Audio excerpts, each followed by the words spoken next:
marka waxaa la baafinayaa Cusmaan Cabdi Rooble oo reer Boosaaso ah oo Boosaaso degan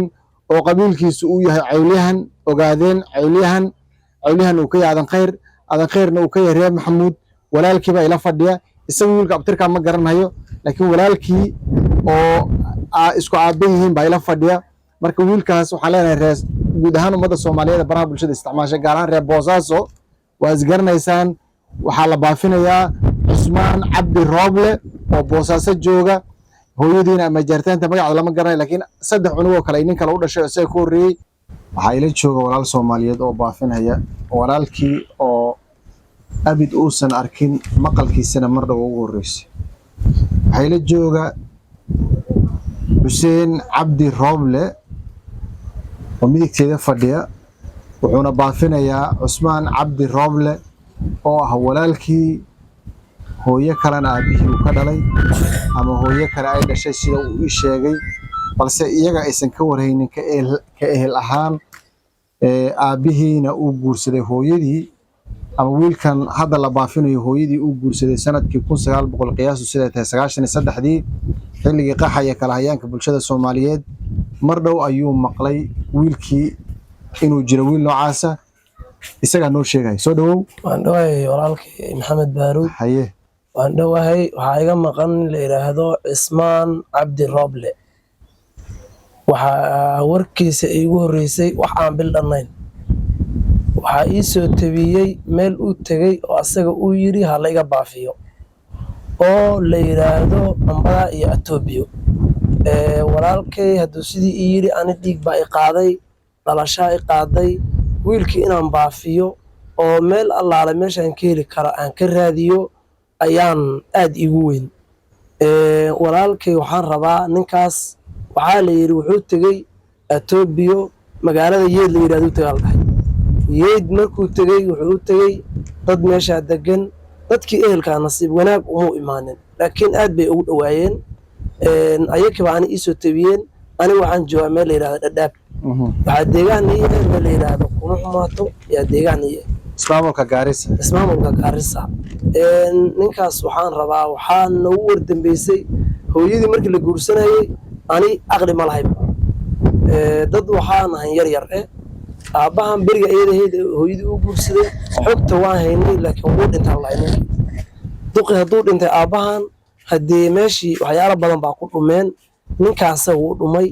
hadda kol dhow buu asay soo baafiyay haduu tayn wuxuu yiri aniga hooyaday waxay ii tabisay inaan Cawliyahan ahay inaan Cabdi Rooble la dhaho aabahay aniga Cusmaan baa la dhahaa buu yiri warkii hadda kol dhow na soo gaaray waxaan aad u baafinayaa ninkaas ninkii Soomaali oo walaal oo wax maqlayana inay si baafiyaan waxaan rabaa ninka fadlan hadii la heli karo inay waxaan ku noolahay buu dhahay meesha la yiraahdo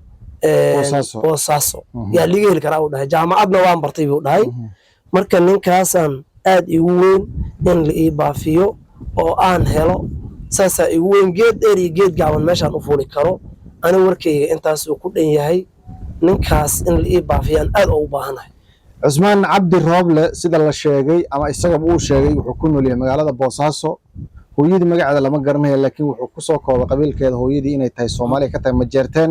inta uu garanayaa saddex cunug ay hortii wadatay intuusan wiilka aabihii uusan guursanin saddex cunug bay nin kale u lahayd oo saddex cunug oo kale ay leedahay marka Boosaaso degan yahay marka waxaa la baafinayaa Cusmaan Cabdi Rooble oo reer Boosaaso ah oo Boosaaso degan oo qabiilkiisu uu yahay Cawliyahan ogaadeen Cawliyahan uu ka yahay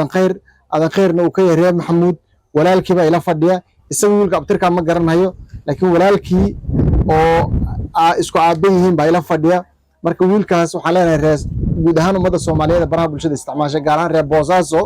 waa isgaranaysaan waxaa la baafinayaa Cusmaan Cabdi Rooble oo Boosaaso jooga hooyadiina ama jaartaanta magaceeda lama garanayo laakiin saddex cunug oo kale nin kale u dhashay oo ku horeeyay oo caruurta afarta ay leedahay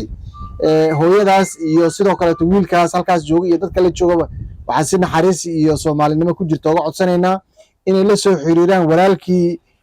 Xuseen Cabdi Rooble oo numberkiisu yahay +2547 hal 3 713 43 86 33 ama plus 25 47 43 83 86 ama waa 33 nambarka shaashadu ku qoran yahay shaashadaadi ku soo qoray kala soo xiriira baafin mar kale waxaa la baafinayaa